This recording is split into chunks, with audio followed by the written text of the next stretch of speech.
about me. For those of you who don't know me, I'm Bri Hayes. I'm the director of Detroit Contemporary. To my right is Kevin Cartwright, also known as Nivek Monet.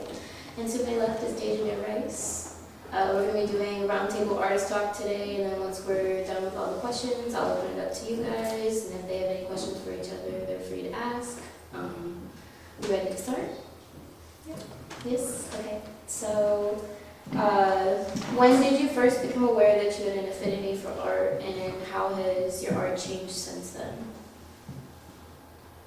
Ladies first.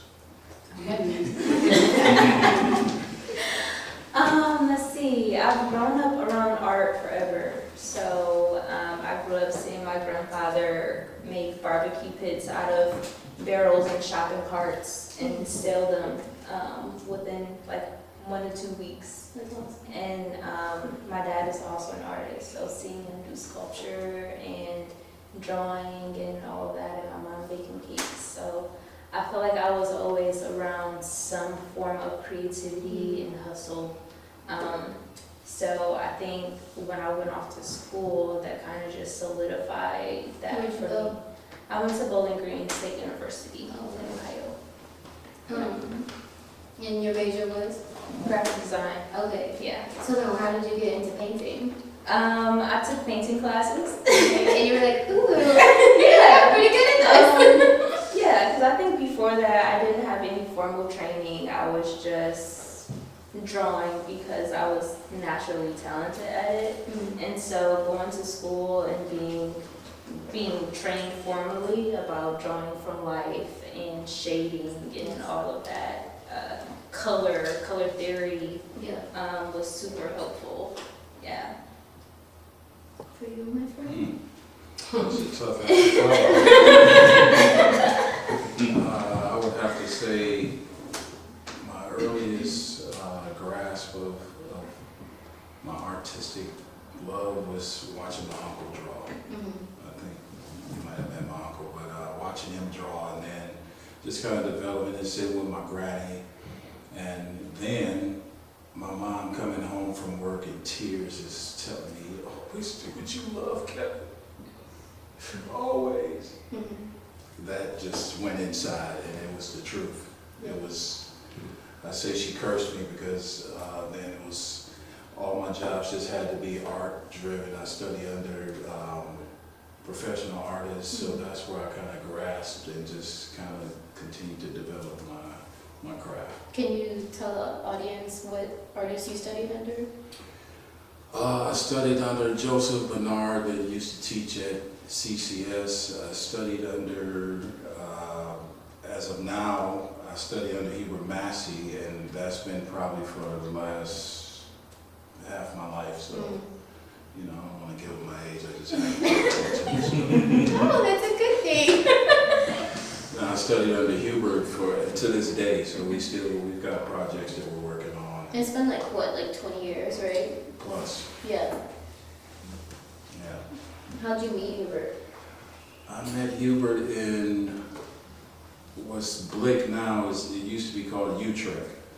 That's where I met Hubert at. I was at the time painting murals, and the guy I worked under there, Phil, told me, you need to meet this guy, Hubert Massey, right? Okay. So one Sunday it was quiet and Hubert comes and goes. But I had an inner notion that, wait a minute, was that the guy that you told me? Oh, I forgot all about it, Kevin. Yeah, that's Hubert.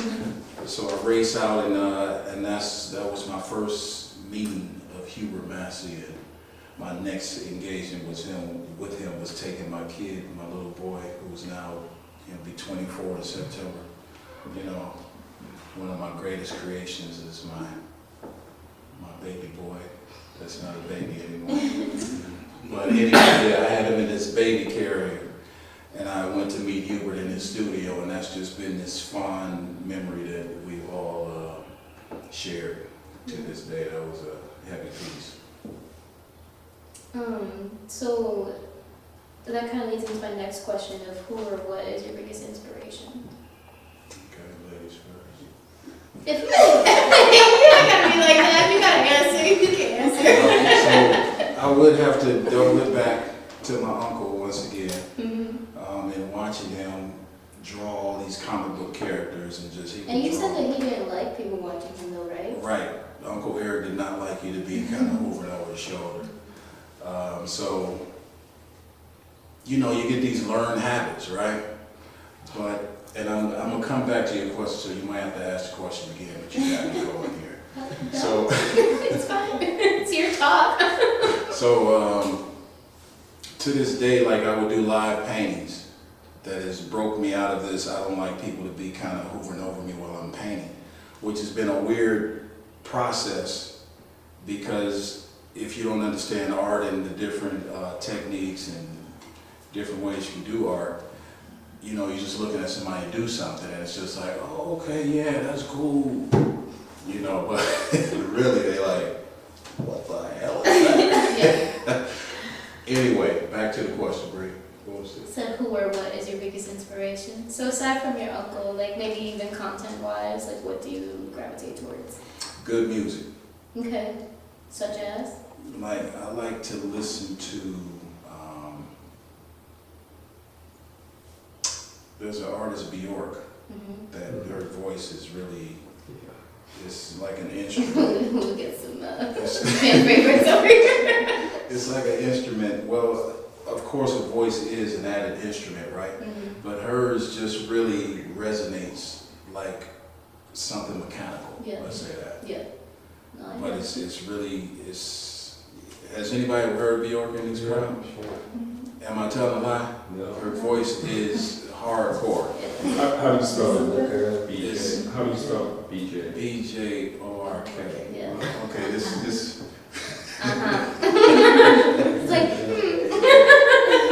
He's one of my other biggest inspirations. That guy right there. Let him tell it. you? Yeah, for me, I would also say my family for sure. I always look at my dad as the world's greatest artist. For me, just because he's so multidimensional, and he decided to go into carpentry and just see how he does custom cabinetry and all of this. I could use your dad for a job. Yeah.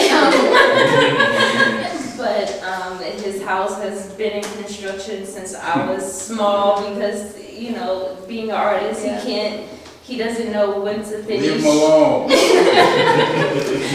But I would definitely say my family, my mom, my aunts, my grandmother, my grandfather, my dad, my sister, my brother, they're all inspiring to me. And like content of your paintings also influenced by your family or by other I would things? say my paintings are a combination of my personal experiences and family. Okay. Yeah. Heard. So these exhibitions that we have right now, yours is Resurgence 3, Vices and Virtues, yours is Naked. However, they both flow together very well. Though they are separate shows, they feed into each other I thought so. thematically. But could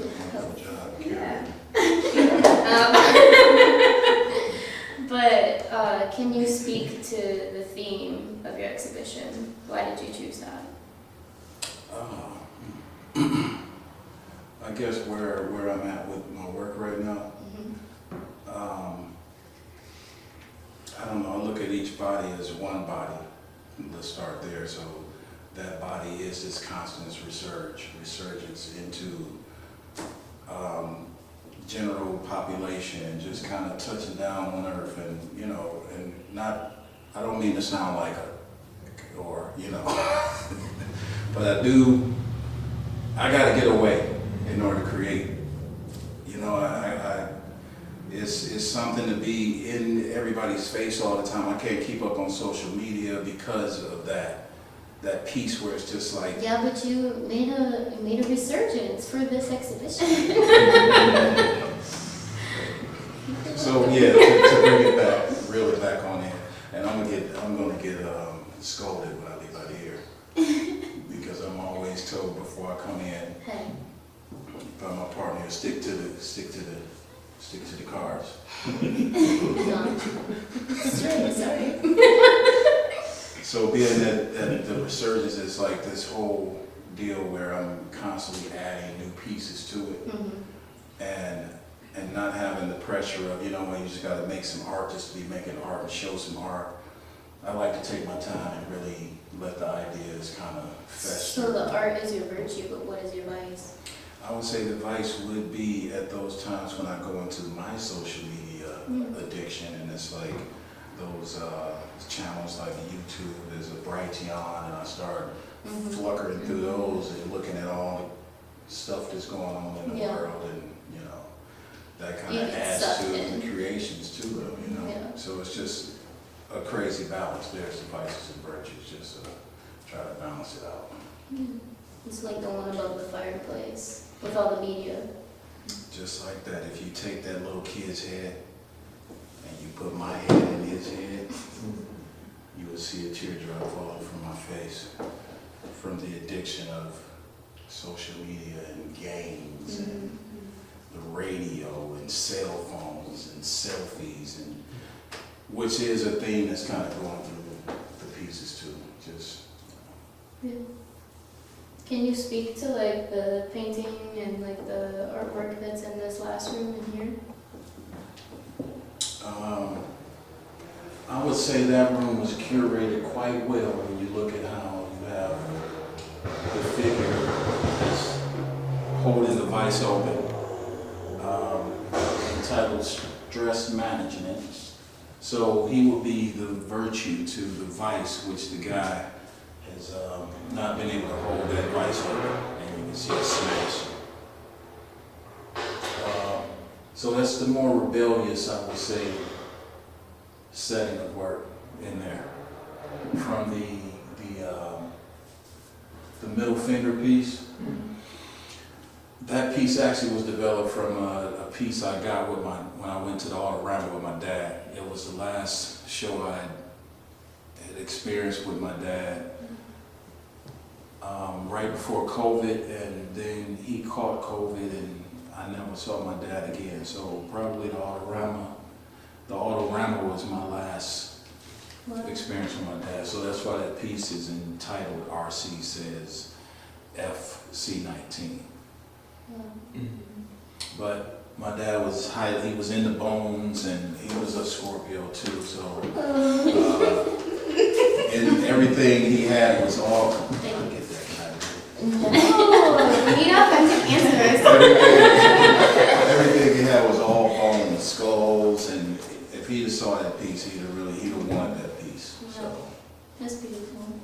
Thank you for sharing that. thank you for Giving me the space. How about for yourself? Can you talk about the theme of your show? Yeah, so I feel like I've been going through a lot of self-discovery and even re-self-discovery in a sense. And I was telling someone recently that I didn't realize, maybe earlier this year, I just realized that growing up, my family would have been considered poor. And I was like, I didn't realize that because, it didn't feel like it growing up in that. And poor is relative anyway. But, so the pieces in there, it's just a lot of intersections of my identity, being a Black woman, being a daughter of a Black mom, having a Black dad, being within a Black family, struggling with poverty, working, being part of the working class, capitalism, and that effect on Black people, and being an educated Black woman. So just all of these different intersections of my identity, and then having to go through certain parts of this journey by myself, being the first to do some of these things within my family. So that's what my work represents. Can you talk about like the mental health aspect that like is reoccurring in your pieces, like with the quilt and with the graphic design posters?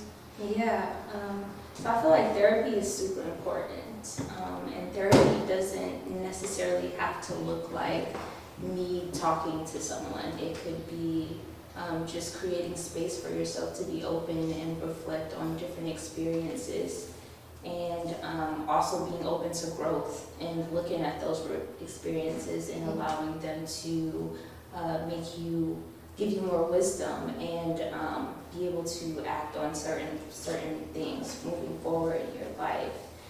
And so it wasn't until college that I went to therapy, and I don't think my family knew much about it, but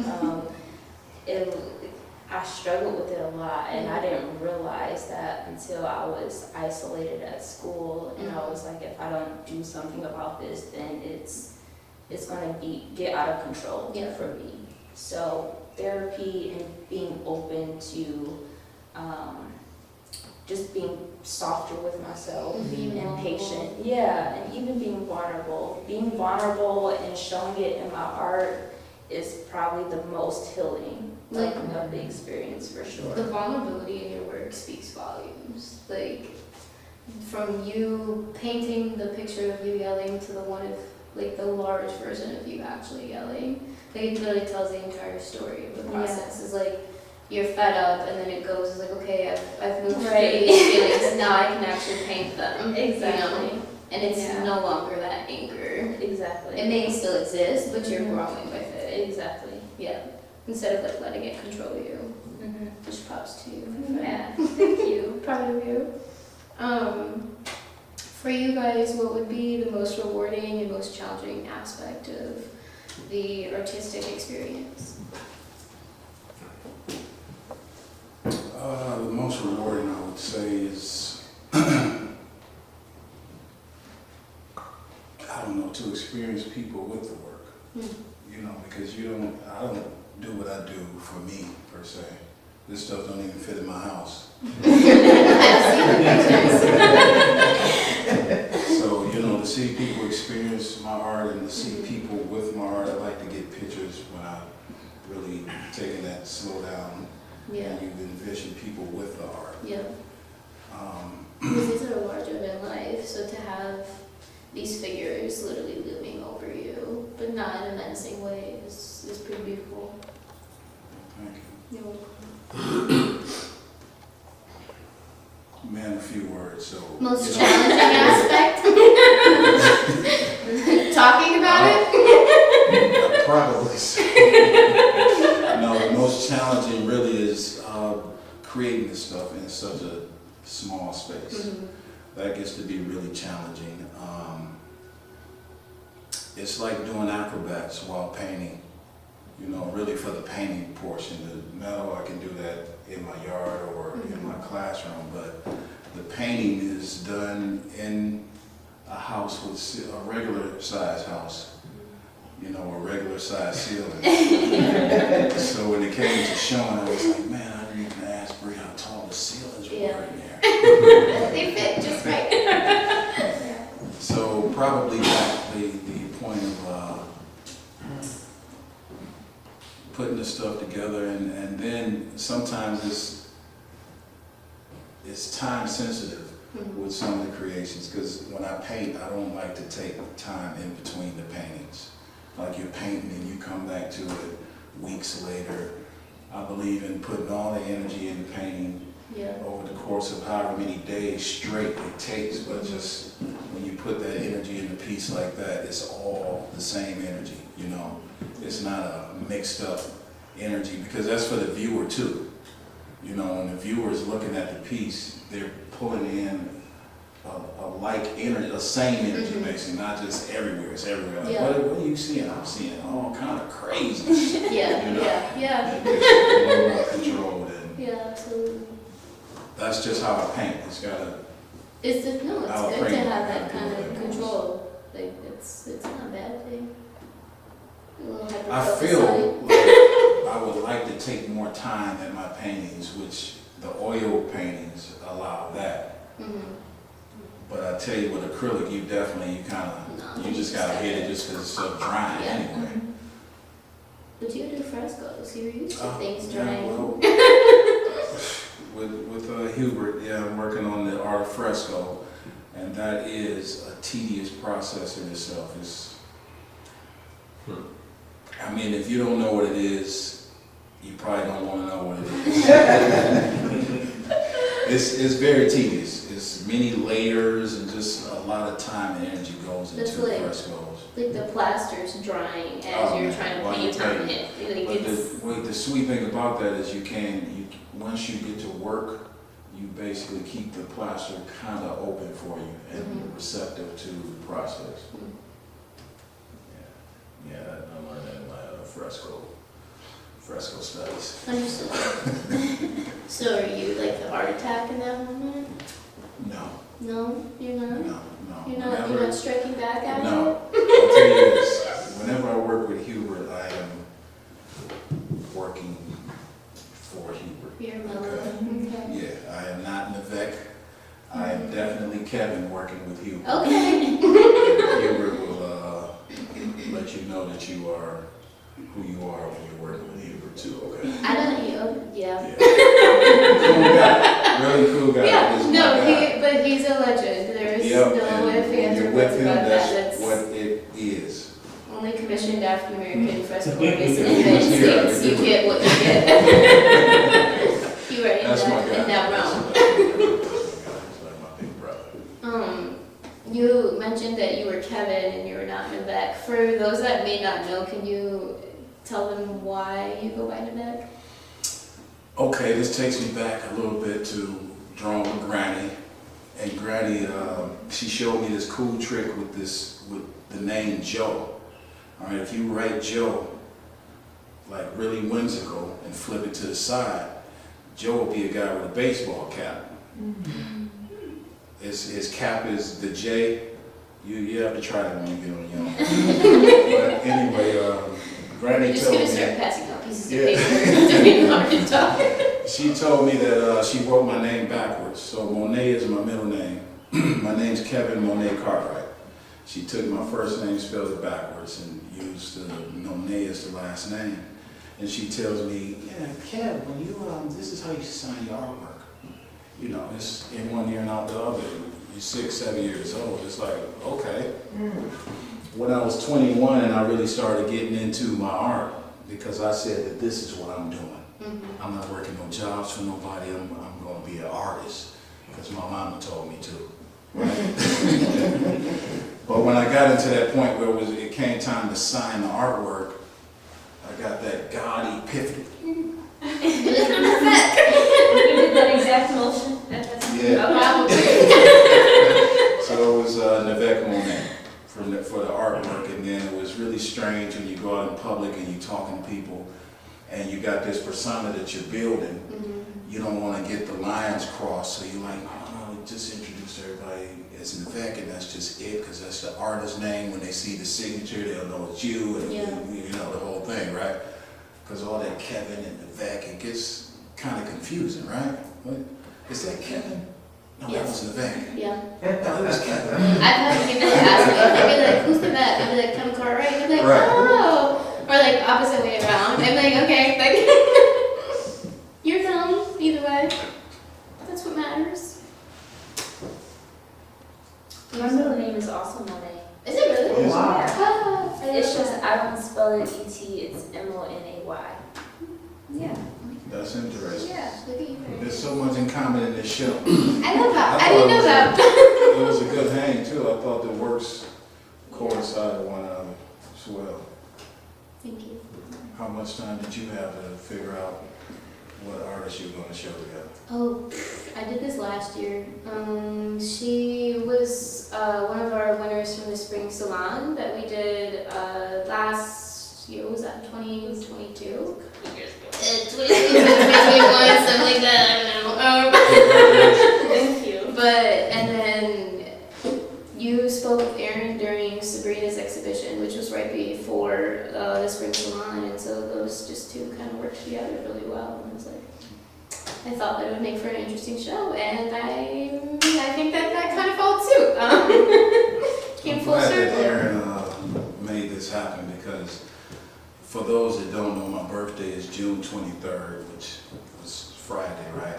But wait, you're doing right, because I just don't stop there. It's not one day for me, I believe okay? and I'm gonna share, I'm 48 now, so I got a bunch more days to celebrate. I mean, you OD trying to celebrate 48 days in one day, right? So I'm stretching it out. I got 48 days, and then You need my one partner, hold on, wait. My partner's birthday is the 1st of July. Oh, wow. Happy So, early birthday wait. today. I think we're just like in OD mode for celebrating, right? Yeah. All right, excuse me.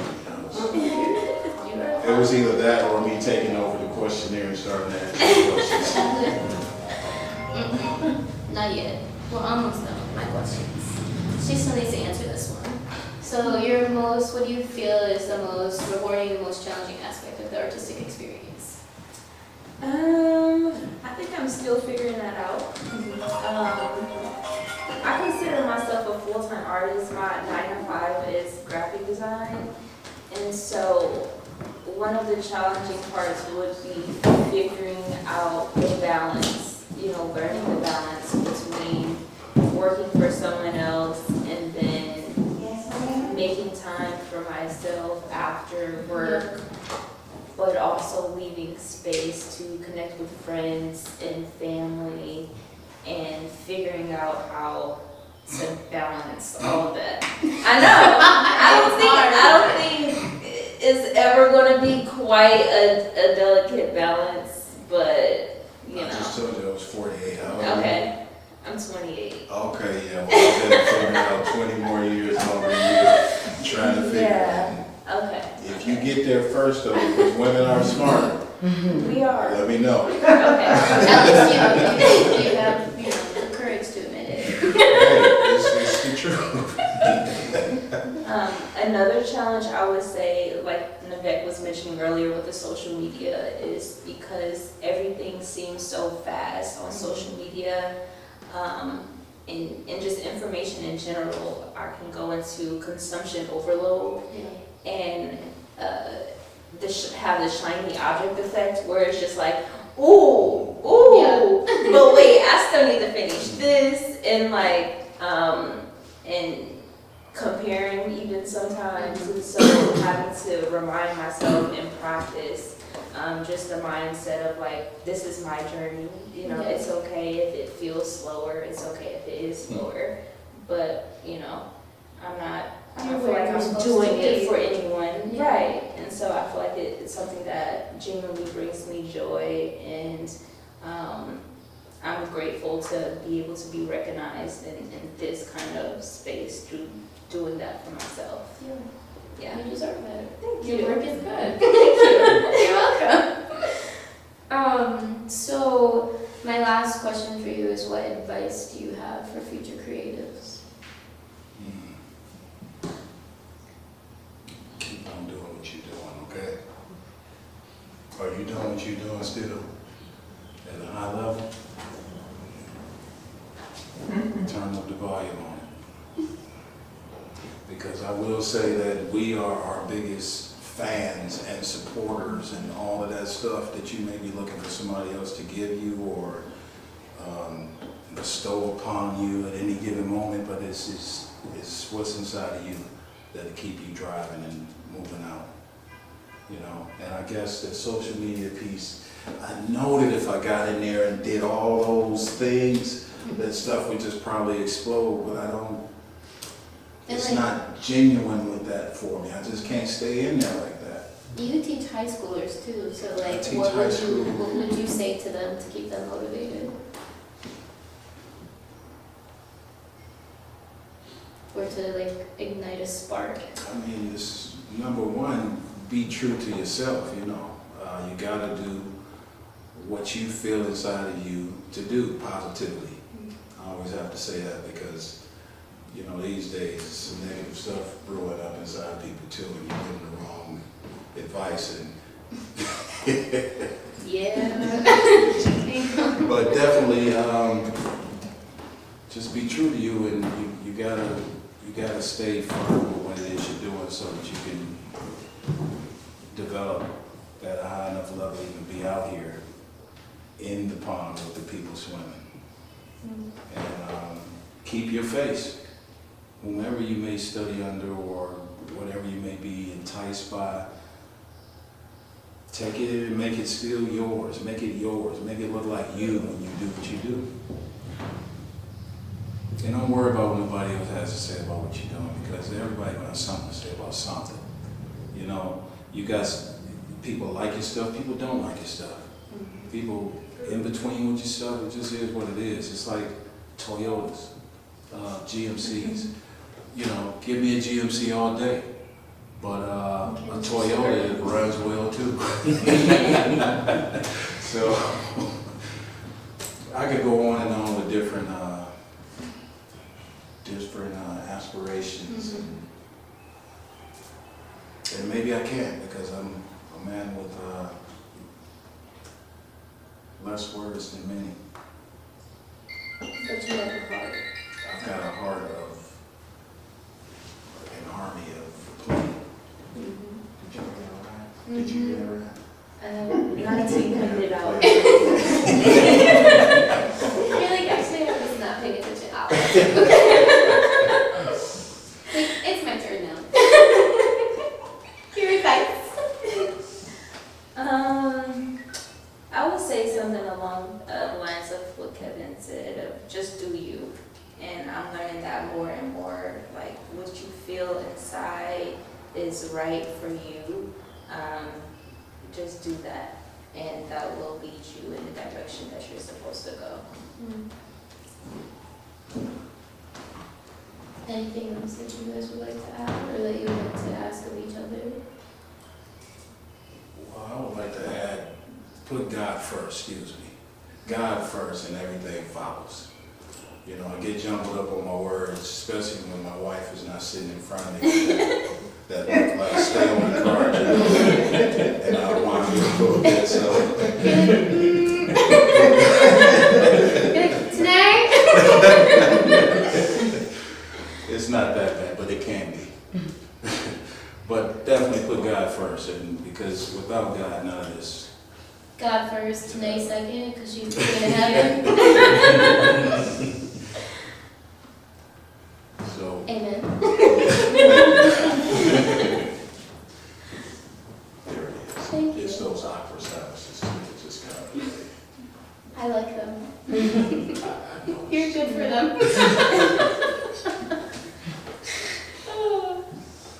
Any questions for each other?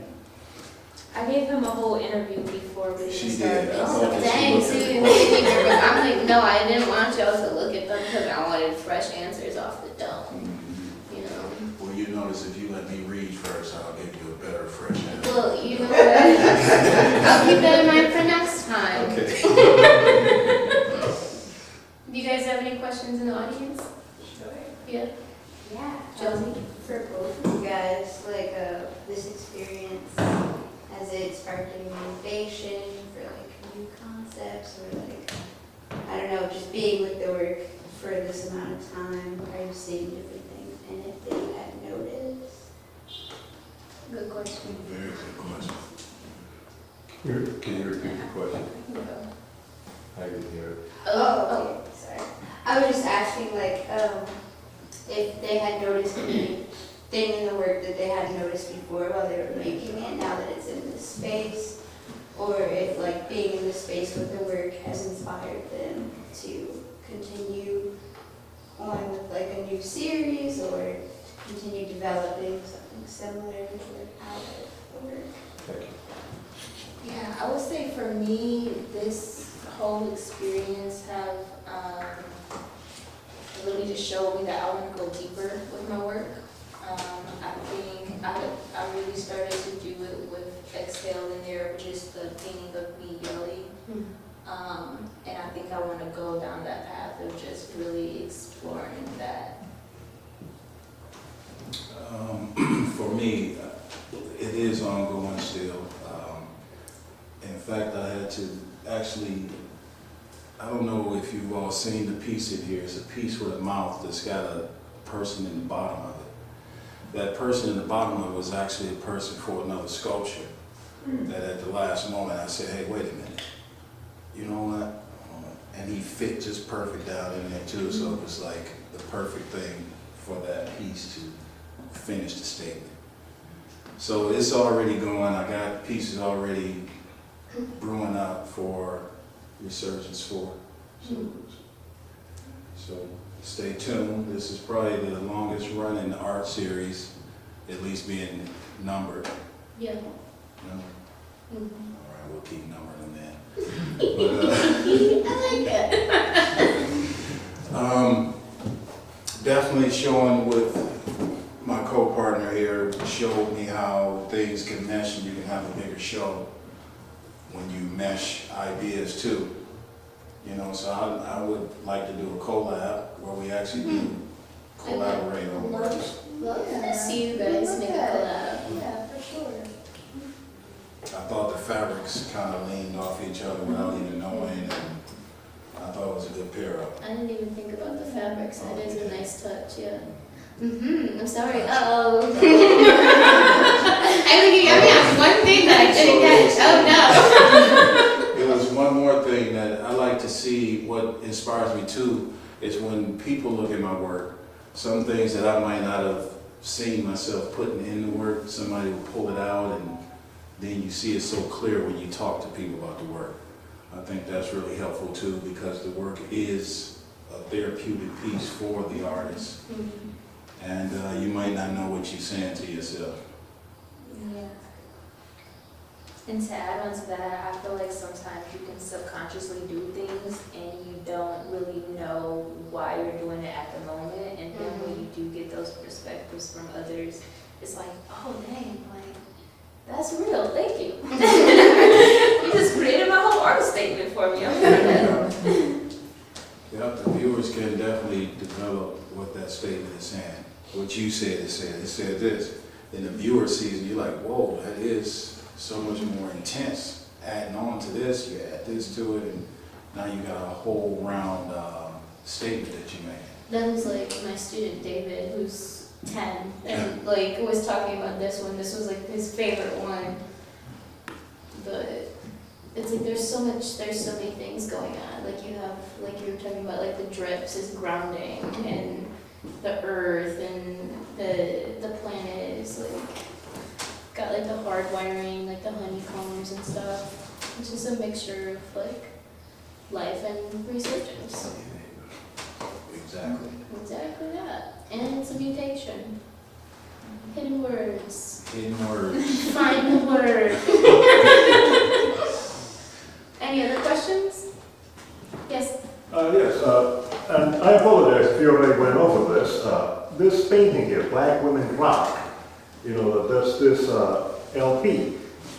What was that a specific LP that you used for a reference? And also, were you listening to that LP as you painted this? Good question. Daughter of Betty. Yeah. I think when that piece was being created, I was listening to the Daughters of Betty, which is a friend of mine, Jessica Caramore, does this Black Women Rock concert. And my wife was getting ready for her portion for that. I had a whole different study of that painting that I did prior to that, getting ready to paint that piece, because that piece was actually a commission for a bar downtown. So that piece has a lot of history just running through its conception in this show. But Jessica had the original sketch. She's got the That's the original painting. important. So, yes, I don't know if I hit all the points in that answer, but the music was the Black Women Rock soundtrack, some different jazz tunes, and my wife is an avid piano DJ, so that flows into the listening too. Normally I like to listen to music with no words though. Really? Why? Sometimes words can get in the way. Somebody's talking, you're already listening to the voice, right? And then some other voices start talking in there, it can be a little much sometimes. Okay. Understood. Can either of you describe the worlds that you're building and how I see both of you work across materials? Can you describe your use of fabric? Okay. For example, like with this, you have the fabric, but instead of painting that pattern and painting the wrinkles and ripples, you actually use the fabric. And it creates distortions with some of the other sort of figurative elements. And so it seems just super intentional. And so as you're sort of both of you, each of you, and also with your fibers, DaJaniere, like when you're going into this world, y'all are crafting this other world that you go to. I would argue maybe for a sense of liberation. Can you describe that world for us and sort of how fabric sort of plays into us pushing past the veil, per se? Okay, with the woman here, the original sketch just had her in some red robe. So like I was saying, these concepts, they kind of run, my sketchbook is over there, but I kind of go through these pages with the ideas. And then when it got down to painting this piece, and then the size came into play, it was like I thought that the fabric would have been a lot more intense with the message. Like with the size of this canvas, then you put this 3D effect of this fabric that kind of protrudes off the surface. I think it draws the viewer in a little bit more to the message, or at least to try to figure out what's going on with the woman in the prayer robe. Then the gold leaf and the silver leaf, I think all those elements just kind of add those different pops to the piece too, to just make it not just a painting, you know, make it not so, I hate to use the word boring, but just a painting. You got other elements that you can pull from to relate these different messages, like the gold stars, heavenly, even with the silver moon, that's still outer worldly as well. Excuse me. So just, for me, it's whatever the subject is calling to be, because I carve out of wood too, so it's just, I call myself an artist, more so than a painter or a metal sculptor. I'm an artist. What it calls for, thank God I've been given these different abilities to kind of produce what the piece is calling to be, to make its statement, basically. Thank you. Yeah, for me, my grandmother taught me sewing when I was probably around 6-ish. And from there, I would make my own clothes and things like that. And so, when I finally figured out how to kind of mesh my love of sewing with art and somewhat graphic design, that's when I got the piece about the mental health. That's the bigger quilt on the wall. And so I really love how sewing makes you slow down, because it's a whole process. You gotta thread the bobbin, you know. If the thread breaks, you gotta restart it all over again. And the same if you're doing it by hand, you know, there's a whole process before you even start working on it. So I really enjoy how that process makes me slow down, and it really gives me the space to be reflective and think about what I'm doing, and also be able to be a little bit experimental, like within that process as well. Yeah, and it adds the pieces too, the intricacy, the just the thought of like sewing. When you look at the quote of my grandmother, you know, being able to, if you look at all the layers, it's some stippling in there. I use a lot of fabrics from the thrift store, so even reusing things that other people don't want and finding purpose in that. And so it's so many layers to using fiber. Yeah. Thank you. Beautiful. Any other questions? No? Do y'all have anything else you want to say? Thank you all for being here. Thank you guys. Yes, you have a question? I have a statement. Yeah. Thank you. I appreciate, first of all, I appreciate the fact because he's been my daughter's teacher since she was a little girl. And he always comes in at the right time to tell her something or to have a word for her. But I also appreciate what you said. You said it in several different ways about the pace of something and taking your time and it being okay that it takes longer.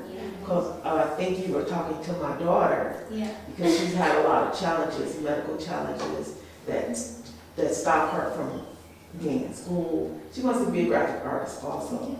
She has her own business and she does some media work for her school. But her patience, she's in recovery. She's recovering from a brain tumor. She's had 2 surgeries. So she's learning patience and have some grace in this. Some days she gets impatient.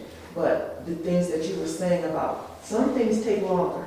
Sewing, you have to kind of, you have to give in. The planning of something artistic, it doesn't always just jump right out of you. It takes a little while. So I appreciate the ways that you guys have spoken about things taking some time or you having to sit with something. Because I feel like you guys are talking to her. There's also like a stigma that like artists, if for a brief period of time or even a long period of time they're not making art, they feel like they're no longer an artist. That's not the case. It's okay to give yourself, you need to grant yourself grace in not making work because you're still thinking about doing it, you're still coming up with ideas, and even if you're not, you're constantly researching, observing the world around you. So like you're always influenced by these things, and then you can use that when you do feel comfortable enough to make art again. But I thought another thing that you said was really funny because it must be an artist thing, never being finished or seeing something that you should. I think I should do that. You guys never are finished. You never see what we see.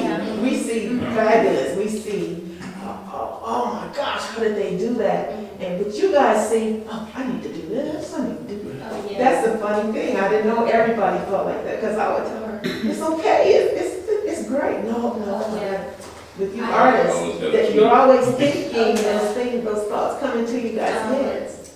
Bri had reached out to me and was like, this is the art drop-off, and for some reason I had the date of the opening as like, I still got a few weeks. And that week prior, I went to South Carolina with my dad, and I was like, oh my gosh, I got these pieces I gotta finish. I feel like you even but they were in good shape, and so like your work, your one was missing, and now that's just a print of it. But you powered through it, and I'm sorry that it's in the abyss somewhere. I don't know where it's at. You found a way to work around it. You problem solved, and that's what we do as creatives. Yeah. I think I'm sorry. Oh, I was gonna say one of my pieces also in the process went missing. So I had a soft opening, and in the process of transporting it back to my house, it fell off of my dad's truck somewhere and like went missing. So it was the naked piece in there, the original piece. And so that was a motivation of deterrent. And I think Bri, you're the one that gave me the idea to do the prints and was like, well, what photos do you have? Like, just do that. And I was like, you know what, you're right. Let me do that. And I'm gonna redo another iteration of that painting. But when she gave me that date, I was like, girl, I would need like, what's the last minute time? Like, what's the absolute last? No further than So when I got back from my trip, I was looking at my work and I was just like, Deja, why are you stressing about this? It's done. It's really done. Because it's what's behind the scenes. Yeah. Nobody knows what's going on behind the scenes. Yeah. So that's even with a piece of artwork that you're painting, If it's finished to the eye, then guess what? It's done. It's done. But guess what else? You got time to go back and do whatever it is you're trying to do to it, but don't stress yourself over that because it's always the behind the scenes that nobody else sees. All three of us could have been fighting for this. Nobody would even know. You never know. Because that's the 1, 2, 3 hit it, now we're on, let's go. Yeah. It's just a part of it. Yeah. So I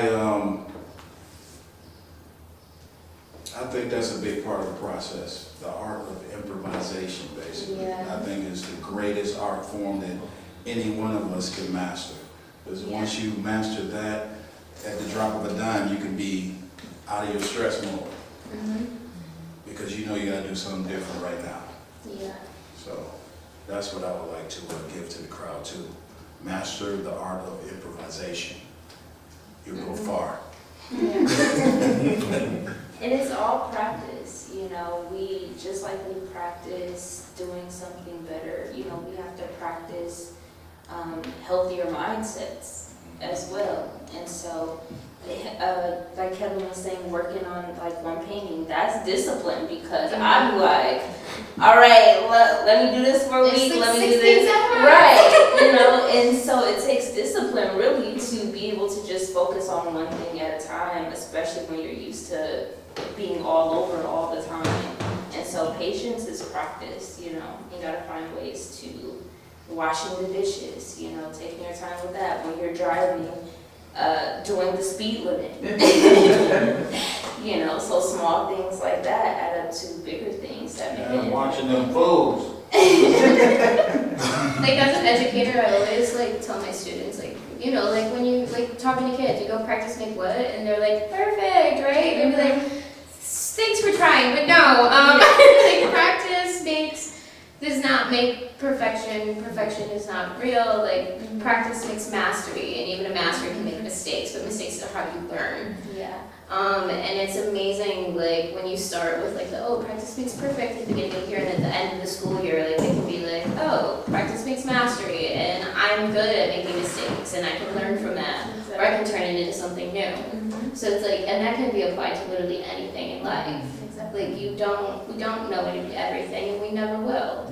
But there's always room to learn. Exactly. Yeah. We'll say. And thank you, Josie. I always say that to them, too. I tell them that almost every day, practice. Because in bowling, practice means to be consistent. If you practice and practice, you'll be consistent and work out a lot of simple mistakes. Exactly. And you always go back to the beginning when you're messing up. You know, go back to basics. Yes. And practice. You at the foundation. Yes, You and will you know practice. where you're at. I tell them that every day.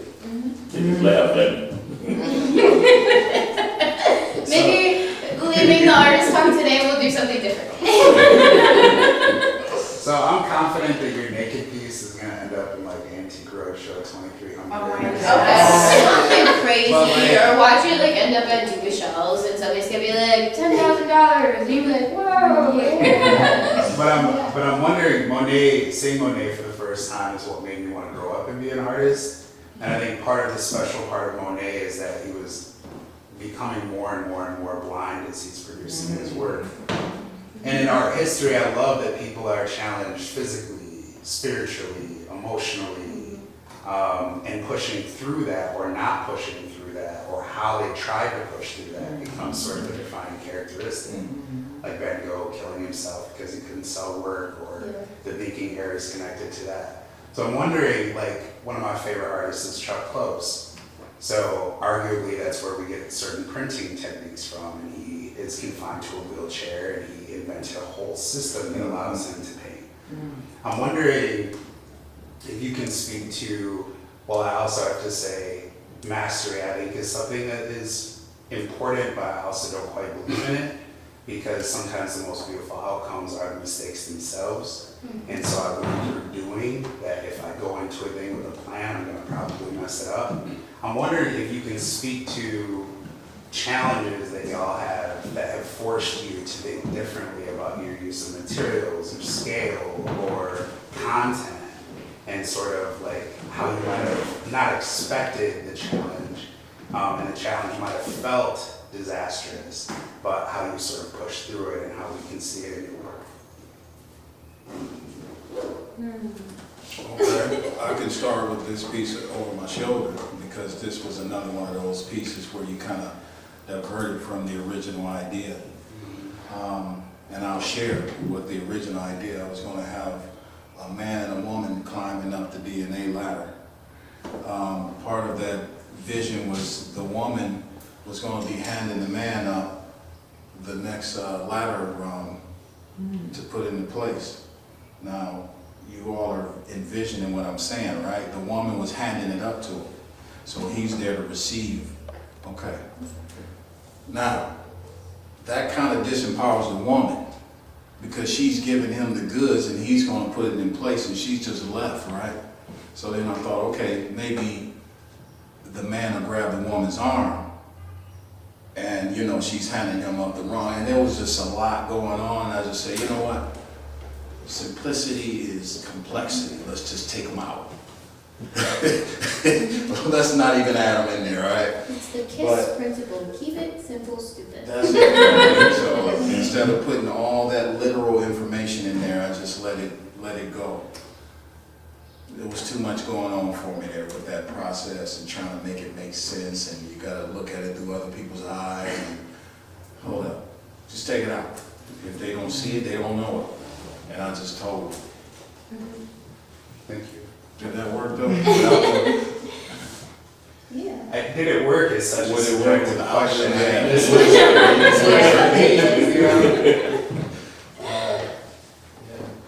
I feel like for me, it kind of depends on how deep the thing is that I'm trying to visualize. And so I feel like with fiber, that's more of my, because I have to take my time on it more, and I tend to do deeper topics with fiber, because I like how fiber, when we think of sewing, we think of like these amazing quilts and like very beautiful patterns and clothing and these things. Intimacy. Yeah, very intimate objects, and so I'm like, you know, I'm gonna put all of this crazy shit just out of fabric on here and make you look at it, you know, and make you take in the layers of it. So yeah, I feel like depending on how deep it is and just my healing process of how I think I want it to be shown, helps me determine the scale of how big paintings are or the intricacy of any fiber work that I do.